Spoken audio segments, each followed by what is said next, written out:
We're rolling, guys? Everything's going cool. Everything's going great. Yep. How you doing? I'm doing good. Good to see you. Good. Like I said, it's been 5 years. Finding Nemo. Long time. About 30 pounds for me. 35. About 10 for me, yeah. And no, you still look as young It's and the tailoring, that's it. It's the genes, right? You're Nordic, right? You come from Scandinavia yeah, exactly.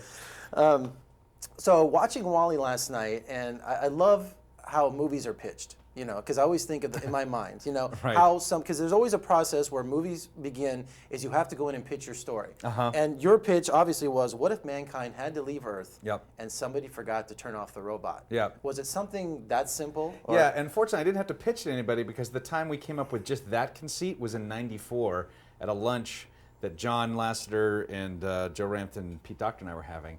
So when I had to say I wanted to do this film or come up with an idea for that conceit, John was there already, so it was an easy thing to sort of push forward. Now take me through the story pitching process at Pixar. Is it you're such a? I'm just saying you're at a level now where you can walk into Lasseter's office while he's having lunch and just go, "All right, John, I've got the idea. Here it is. You know, listen to me." Or is it a long process? No, it's actually about how you first pitched it. But to be honest, it's been like that even before we were big. I mean, that's the nice thing. We've always been this sort of informal family. So.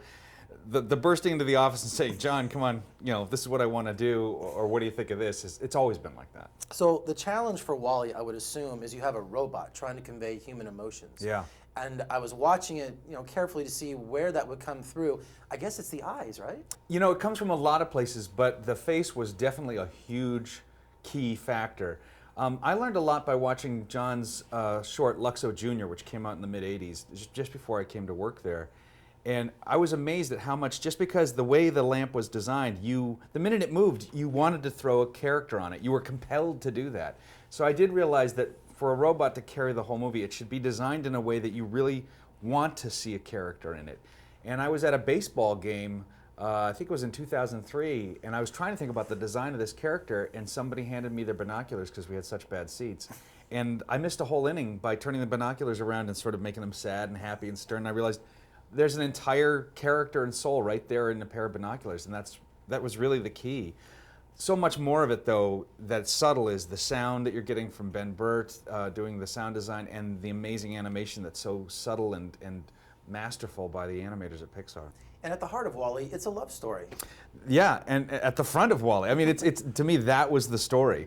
The rest of it is very much, even though it's a vast backdrop and goes over all over the place, it's really just to support this relationship between these two characters. I can't wait to get home and get the DVD because his home is my favorite part of the movie. And I mean, I saw the T-Rex from Toy Story, and oh, you're good. Oh, I did. I scan things quickly to see because I know you guys have little things hidden in there. Because they're in there. And the jokes are for people my age, our age, Generation X, because you have the Rubik's Cube and the Spork and all of this stuff. Yeah, just showing my age. Yeah.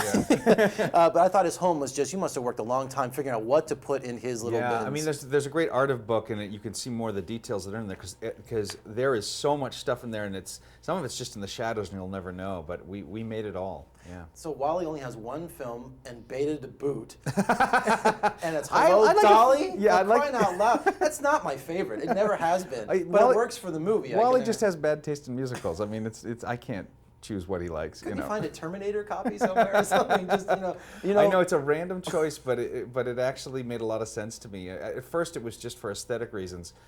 The odd juxtaposition of it, but the content of the songs made so much sense, and when I watched parts of the movie and I got the idea about how to hold hands to convey how you feel about somebody, I just had to use it.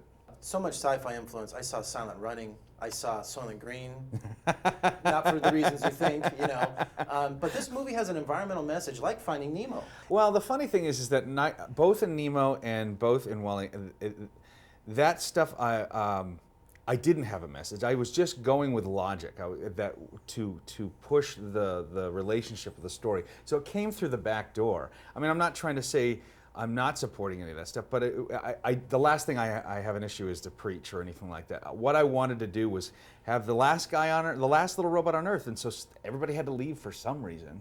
And what's very gettable is, from visually, without much explanation, is litter. everybody gets, oh, that's in the wrong place of any age, and we've got to move it out of the way. When we were kids, remember Pitch In? Well, see, that's the thing. I love to throw things away. I tried to explain that to people. I said, look, I was raised in the 70s, and I was told on TV every 10 minutes not to litter, or else a Native American would cry. You know, it was just even like McDonald's. Remember the things would eat. And you would stuff things in the trash. And like, there was just everywhere. It was shoved in your brain. So to me, it was a very kid-like, gettable sort of conceit. And so I just went backwards from that and said, well, then why is there trash everywhere? And I just said, well, maybe we just bought too much. Did you have to fight with John Lasseter to make a roach the sidekick for Wally? No, everybody was totally into it. It's gross. Well, we see it as a challenge. I just all right. Can you make this cute? You know, and all the animators, it's crawling on and him. the designers. Like, oh, you know, I think that's more of a testament to Wally, of how innocent he is, that he even sees charm in an insect. Now, there was thousands of people at the end of this movie, the credit roll was going by, but two names stuck out like just a bolt into my head. Roger Deakins and Dennis Muren. Yes. I saw those go by. And Dennis Muren, by the way, if you don't know who that is you know everything he's worked on. Oh my God, he's a legend. I did the E.T. red carpet, the anniversary, and here he comes walking, and I'm shaking, and I'm working with some other journalists. Well, who's that? I go, that's Dennis Muren. And remember, I was a kid in the Empire Strikes Back making. He's animating the Tauntaun, and I'm like, I know this man. Exactly. And when I saw his name associated with this, I thought, wow. Yeah. And getting to work with him for a couple months, it was like, you know, I mean, he's amazing. He's huge too. He's amazing. He's a very tall man. Big man, but but he is the master of how to integrate effects into live action, and because we had such a realistic look, we really wanted to know what were some of the tricks of the trade, and he really was a great advisor. And Roger Deakins, the same thing. We had him for about a weekend seminar that turned into several weeks of his consultation for just how he works with camera and light. And they feel like they didn't do much, but frankly, it was a huge, huge crash course for us, for both of them. Favorite part of the movie? When the oil tankers were blowing up. That was really cool. Wow. I had to make a note of that, because I thought it was really cool. It was like, when you shot those things Hell up. hath no fury. Yeah, that was cool. You need an explosion in there like that, It finally gave me something like that. It was cool. And finally, one of my favorite comedians from Fernwood Tonight all the way through, Best in Show, Fred Willard. Yes. Yeah, and he just makes the movie. He just made me laugh just seeing him. He's the king of he's the king of insincere, and he doesn't even need to say anything, and you start laughing. And that's what I loved about him. He's the ultimate car salesman, All right, so tell everyone in Las Vegas to go see Wally for me. To the camera? Sure. Hey, Las Vegas, go see Wally. You'll have a great fun time. Well, I guess you sold it. Thanks, so Jeff. much, you bet.